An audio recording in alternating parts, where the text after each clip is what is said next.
जय जिनेंद्र दोस्तों आज हम बात करने वाले हैं एक और योग के बारे में। इस योग की भी बात नहीं कर रहे, एक सिंगल प्लैनेट की बात कर रहे हैं। सिंगल प्लैनेट का किसी भाव में बैठने से क्या फल हो सकता है। तो ये ग्रह जब उस भाव में बैठ जाता है तो इंसान का दिमाग पूरी तरह से घुमा देता है, फिक्कल माइंडेड बना देता है। इंसान एक जगह टिक कर नहीं बैठ सकता, उसके मूड स्विंग होते ही रहते हैं। तो हम किस ग्रह की बात कर रहे हैं? हम बात कर रहे हैं चंद्र ग्रह की बात यहाँ पर करने जा रहे हैं। और चंद्र अगर जन्म कुंडली के पहले घर में होता है, पहले घर में किसी भी राशि में होता है, तो इंसान का दिमाग यानी आपके दिमाग के ऊपर चंद्रमा बैठ गया। चंद्रमा जो 2.5 दिन में चलता ही रहता है, अपनी राशि बदल लेता है, इसका मतलब आपका दिमाग भी घूमता रहेगा। चंद्रमा जो है जल तत्व है, यानी हमारी बॉडी में सबसे ज़्यादा जल होता है। इसके बैठने से आपकी बॉडी में जल की मात्रा और बढ़ जाएगी, जिस कारण इंसान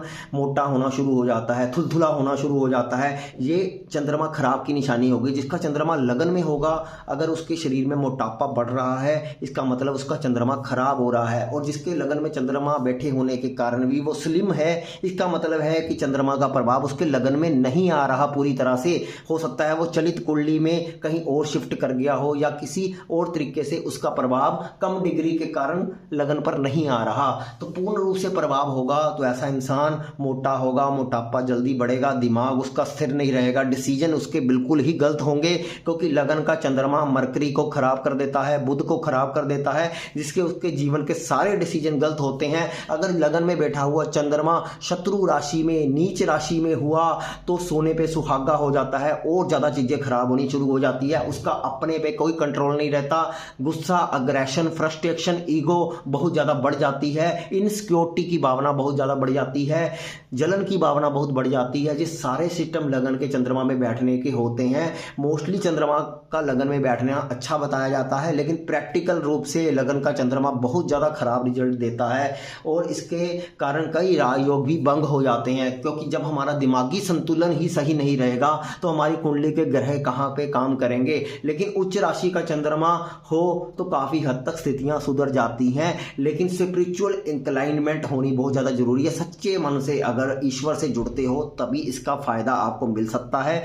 कृष्ण भक्ति करते हो तो सच्चे मन से करनी चाहिए। झूठी यानी बहुत ज़्यादा दिखावे वाली भक्ति लोग बहुत करते हैं जिसका लगन में चंद्रमा होता है, तो दिखावे वाली भक्ति करने से उतना ही चंद्रमा और डाउन होता चला जाता है, क्योंकि भगवान शिव ने अपने मस्तक पर इसको धारण किया है। तो उच्च अवस्था में चंद्रमा को स्थापित कीजिए, सहनशीलता अंदर लाइए, पूरी डिवोशन लाइए और पूरे मन से ईश्वर की भक्ति करें और किसी का दिल ना दुखाएं, तो यही चंद्रमा अच्छे की निशानी होगी। वरना चंद्रमा बहुत बुरा रिजल्ट देगा। यहाँ पर इस बात का स्मरण रखें, लगन के चंद्रमा का हम क्या उपाय कर सकते हैं। लगन के चंद्रमा के लिए हमें मंगल की भी मदद लेनी होगी, क्योंकि पहले घर का स्वामी मंगल होता है, और मंगल जब चंद्रमा के साथ मिलता है तो इंसान की श्रेष्ठ गृहस्थी का योग बनाता है, महालक्ष्मी का योग बनाता है। तो ऐसे में चांदी का चौरस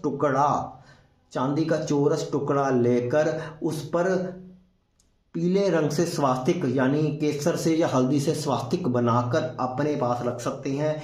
और इस उपाय को भी आप जरूर कर सकते हैं, लेकिन भाव अच्छा होना चाहिए। बिना भाव के कोई भी रेमेडी काम नहीं करती है, यानी सच्ची श्रद्धा होनी चाहिए और आपका मन अच्छा होना चाहिए। लेकिन अगर आपका मन बहुत ज़्यादा कलुषित हो चुका है, खराब हो चुका है, तो आपको भगवान से जुड़ना पड़ेगा, उस सुप्रीम पावर से जुड़ना पड़ेगा, अपनी ईगो को बाहर निकालना पड़ेगा, फिर ये उपाय काम करेगा। फिर नहीं तो चांदी रखने से भी कोई फ़ायदा नहीं होने वाला। इस बात का ध्यान रखें।